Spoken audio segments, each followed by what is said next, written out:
It started when Maya took her first night shift at the abandoned call center, dragging her friend Liam along to keep her company. She thought it would be easy, just quiet hours, ringing phones, and endless paperwork. But the moment they stepped onto the floor, the air changed.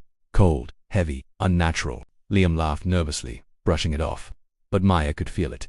Something was already watching, waiting in the shadows between the rows of cubicles. The phones hadn't even rung yet, and the building had already whispered her name.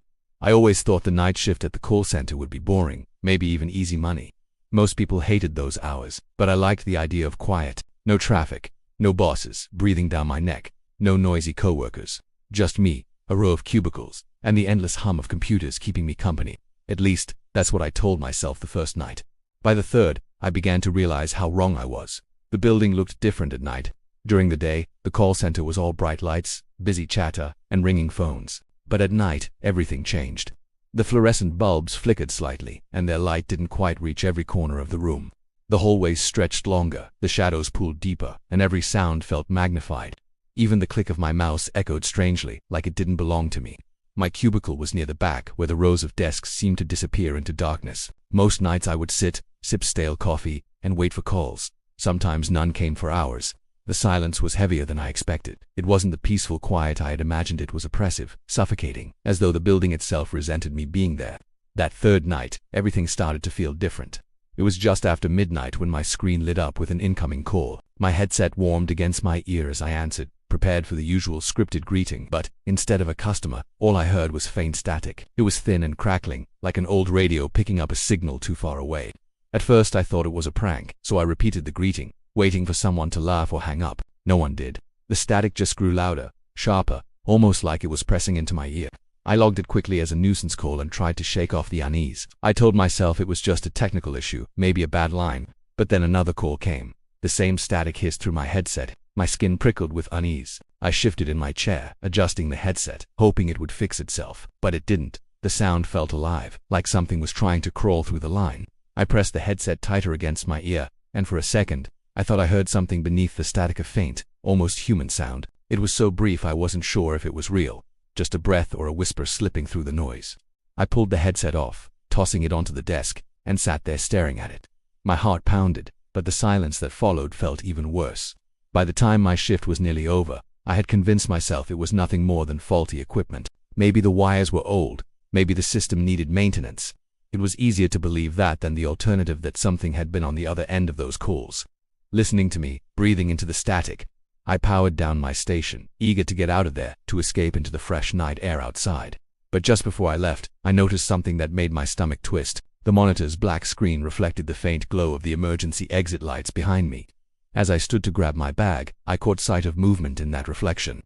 A shape, tall and blurry, shifting between the rows of cubicles. It didn't move like a coworker, didn't move like anything I recognized. My chest tightened. I spun around quickly, expecting to see someone there. Maybe the security guard, maybe another night worker I didn't know about. But the aisle was completely empty. Row after row of silent cubicles stretched into shadow, not a single chair out of place. I stared for a long moment, my pulse hammering in my ears, before forcing myself to leave. Even in the elevator, I couldn't shake the image of that shadow, the way it had loomed behind me, almost waiting. As the doors slid shut, I realized something chilling. The reflection in my monitor hadn't just been a shadow, it had been standing closer than I thought, far too close to where I had been sitting. The next night I tried to convince myself that what I had seen was just my imagination. Shadows in the corner of my eye, tricks of the flickering fluorescent lights, the tension of working alone during the dead hours. But as I stepped into the call center, the air felt different immediately. Thicker, colder, heavy with a smell I couldn't place. It was metallic, like rust mixed with something older and sharper, a scent that made the back of my throat tighten. I sat at my cubicle, trying to focus on the routine. Computer screens glowed faintly in the darkness, each station lined up like rows of tombstones. The usual hum of the air conditioning seemed louder tonight, almost oppressive, vibrating in my ears. The empty aisles between cubicles stretched unnaturally, longer than they had the night before. I shook my head, trying to convince myself I was imagining it. This job was supposed to be quiet, boring, uneventful, but it wasn't supposed to make my skin crawl. Hours passed with only a few routine calls, but then the strange calls started again. They always appeared with no caller ID, no number, just a blank screen. I answered hesitantly, and again the static came through. This time it wasn't subtle, it was louder, sharper, as if the sound was pressing against the sides of my head. My heart raced. The static seemed to carry something underneath it this time, a faint whisper I could almost make out. It sounded like words, but I couldn't understand them. My hand shook as I held the headset, trying to focus on the familiar scripts in front of me, trying to ignore the creeping feeling that something else was in the room with me. I glanced down the aisle between cubicles and froze. One of the chairs farther down had turned slightly, though I hadn't moved it. I thought it might be the air conditioning or a vibration, but it felt deliberate. The shadows in that aisle seemed darker, as if the light itself avoided it. Every instinct screamed at me to stand up, to leave the room, but my body felt frozen. Minutes later, another call came in. I answered automatically, my heart pounding so hard it felt like it might burst from my chest. The static was there immediately, crackling and filling my ears. Then, beneath it, I heard something unmistakable breathing. It was ragged, shallow, uneven, as though whoever wore whatever was on the other end was right beside me. My skin crawled. I ripped the headset off and set it down on the desk. Even then, I could still hear it, faint but growing closer. The breathing wasn't in my headphones anymore. It was all around me, echoing from the cubicles, coming from behind, from the floor, from the walls themselves. I leaned back in my chair, staring into the dimly lit rows of cubicles. The shadows seemed to move now, shifting in ways that shouldn't have been possible. I thought I saw figures, tall and thin, standing just beyond my line of sight. Every time I tried to look directly at them, they disappeared, leaving only the empty, dark aisles behind. My pulse pounded so loudly I was sure the sound would give me away. Time stretched. Hours passed, or maybe minutes. It was impossible to tell.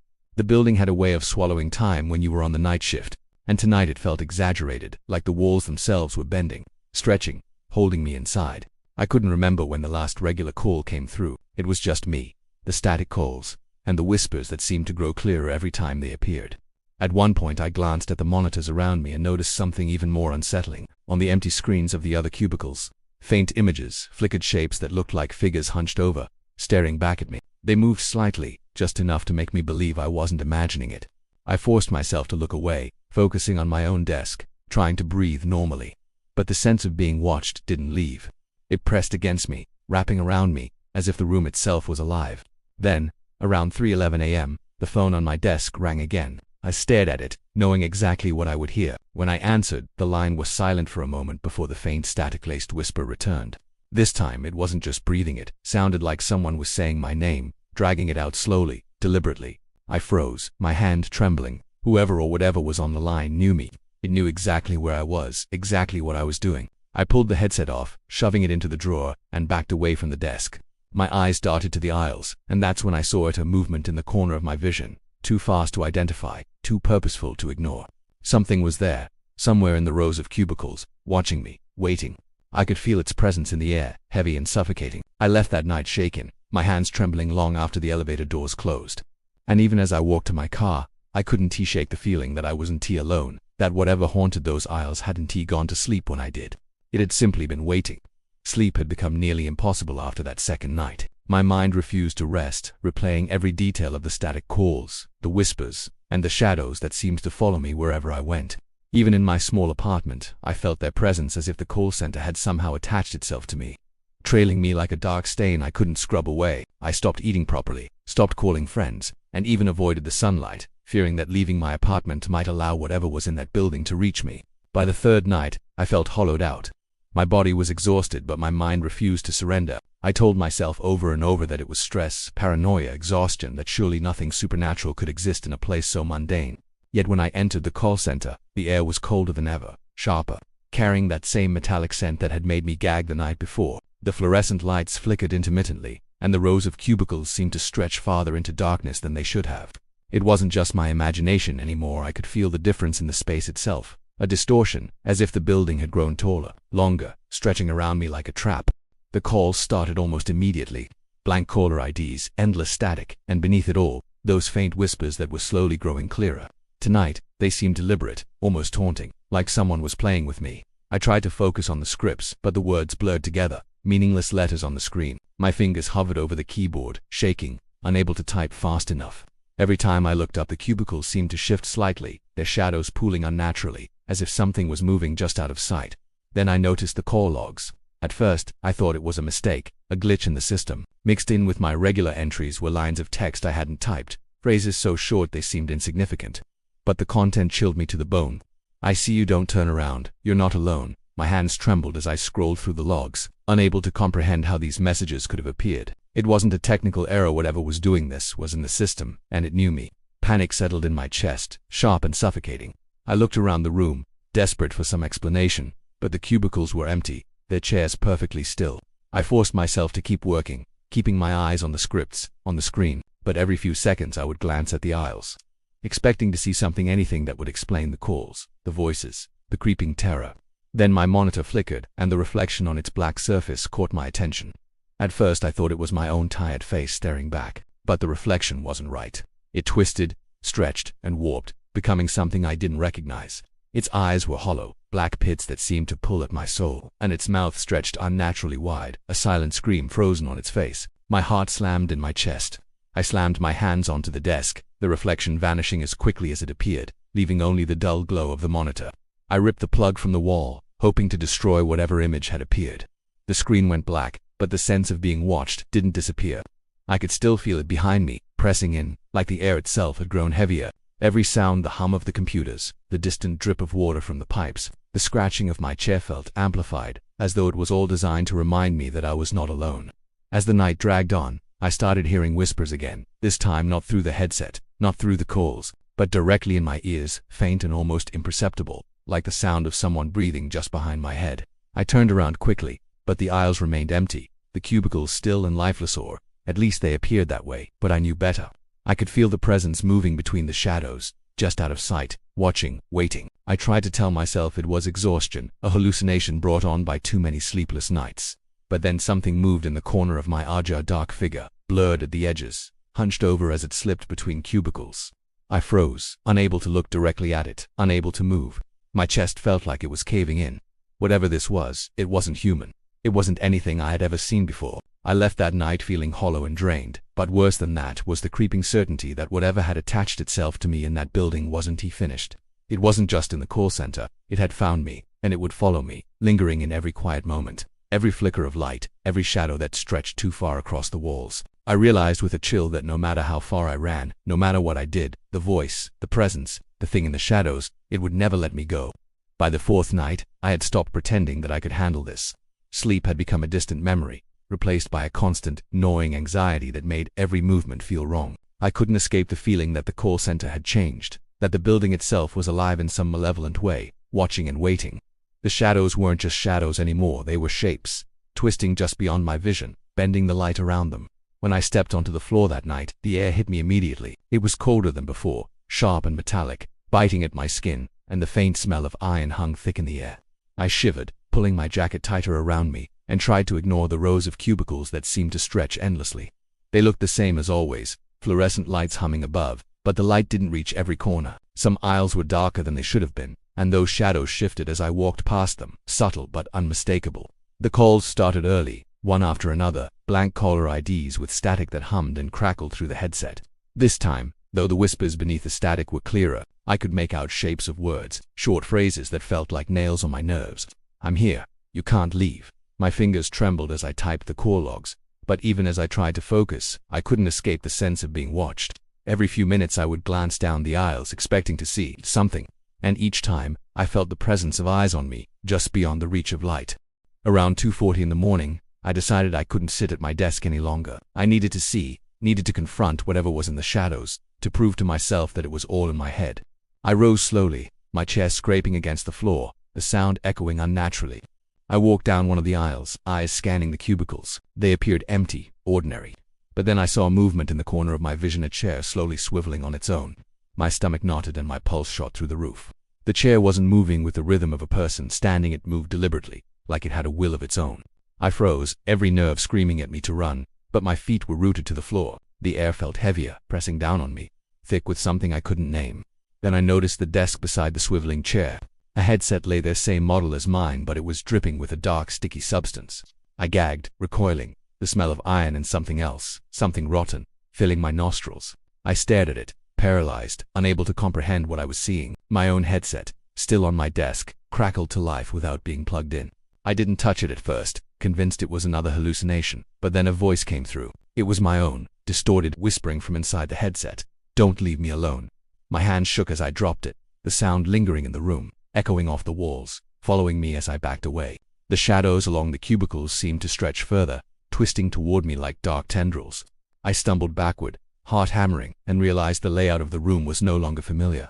Rows of cubicles that had always led toward the exit now appeared to double back, twisting into aisles that seemed to grow longer and darker as I moved. Panic flooded me, but there was nowhere to go. Every step I took felt like it was pulling me deeper into some unseen trap. The static calls never stopped. Even without a headset, I could hear them, distant but insistent, weaving around me, dragging me further into the shadows. Then I saw movement at the end of one of the aisles, a dark figure, hunched and thin, slipping silently between cubicles. I froze, unable to move or speak. Its form was just on the edge of recognition, shifting and blurring as if the darkness itself had taken shape. I wanted to look away, to run, but something held me there, rooted in terror. My breath came in short gasps, and I realized with a shiver that the figure was following me, always just out of reach, always in the corner of my vision. Hours passed, though it was impossible to tell. I don't know if I wandered or if the building itself moved me through the aisles. Every so often, I would catch glimpses of other figures, fleeting shapes that disappeared when I tried to focus. And then, when I reached what I thought was the center of the floor, I realized that the headset on the desk in front of me was moving, slowly swiveling toward me, as if something unseen was wearing it. I couldn't look away, and I couldn't move, paralyzed by fear, by the certainty that I was completely trapped in this living nightmare. By the fifth night, I had stopped pretending that I could escape this. Sleep was no longer an option. My mind refused to rest. Every shadow in my apartment seemed to move. Every flicker of light in the corner of my vision made me jump. I tried to avoid the streets during the day, the sunlight, the normal world outside, convinced that the presence from the call center had followed me home. I had even stopped answering my phone, fearing that the same static and whispers would appear anywhere I went. But I had to go back. Something inside me refused to let this end while the office building still stood. I needed answers, or at least closure. I walked into the building that night, the fluorescent lights flickering in their familiar, uneven rhythm. The metallic smell hung in the air, stronger than ever, biting my nostrils, mixing with the sharp temps of fear that seemed to coat my tongue. The aisles stretched endlessly in every direction. Rows of cubicles that appeared the same but somehow different. Twisted, alive, as though the building itself had grown since my last visit. The calls began almost immediately, one after another, blank IDs, static-filled whispering beneath the noise. I didn't answer this time. I didn't need to. The static came anyway, seeping from the walls, the floor, from the air itself. And then, as I walked further into the maze of cubicles, I realized with a growing horror that the aisles no longer led anywhere familiar. The exit, the elevator, even the break room, I couldn't recognize any of it. The layout had changed subtly at first, and then with brutal finality, I was lost, surrounded by endless rows of darkened desks, lit only by the flickering monitors. I moved cautiously, my hands brushing against the tops of cubicles, but every touch seemed to ripple unnaturally, as though the surface itself was soft and pliable. Shadows shifted at the edges of my vision, tall, thin shapes gliding between aisles. They never revealed themselves fully, always just out of reach, just beyond the light. I tried to call out, to speak, but no sound came from my throat. The room swallowed everything: my voice, my fear, my existence. Then I saw it. A monitor in front of me flickered, and on its black screen was my own face, staring back. At first, I thought it was a reflection, but the image moved independently, smiling when I didn't, blinking when I didn't. Other screens around me lit up in unison, hundreds of monitors glowing with variations of my face. Some distorted, others calm, some crying, some screaming. They were all me, yet none of them were me. I staggered back, my heart hammering, but the rows stretched endlessly behind me, the monitors following, projecting my image in every direction. I realized then that the building was no longer a building. It was a trap, a living, twisting entity, feeding off my fear, reshaping itself around me. And then the headset on my desk buzzed, though it was not plugged in. Against my better judgment, I lifted it to my ear. My own voice came through, clear and cold, whispering words that made my stomach drop. "You've already called in. You can't clock out." I spun around, heart in my throat, and that's when I saw movement behind me, rows of chairs turning simultaneously, dozens of them swiveling toward me, though no one sat in them. My skin crawled, my legs frozen with terror. Shadows pooled along the aisles, stretching and bending toward me like tendrils, each step of their unseen presence pressing against my chest. The monitors flickered again, showing my face, screaming this time, though I hadn't moved my mouth. I tried to run, but the aisles kept stretching, looping back on themselves. Every escape route I sought vanished, replaced by more cubicles, more shadows, more screens. The static calls became deafening, chanting my name in distorted tones, overlapping until I could no longer tell reality from illusion. And then I understood I was not meant to leave. I had become part of the system, another voice in the static, another face on the monitors, I realized with a horror that froze my blood that every blank caller ID, every whispered phrase, every shadow that had followed me, all of it had been preparing me for this. I stumbled forward, hands clutching at empty air. And the last thing I saw before the monitors blinked off was my own face smiling back at me, though I was not smiling. And then silence. The building waits. The aisles stretch endlessly, reshaping themselves for the next shift, for the next person. And the monitors, the static, the whispers, they never forget.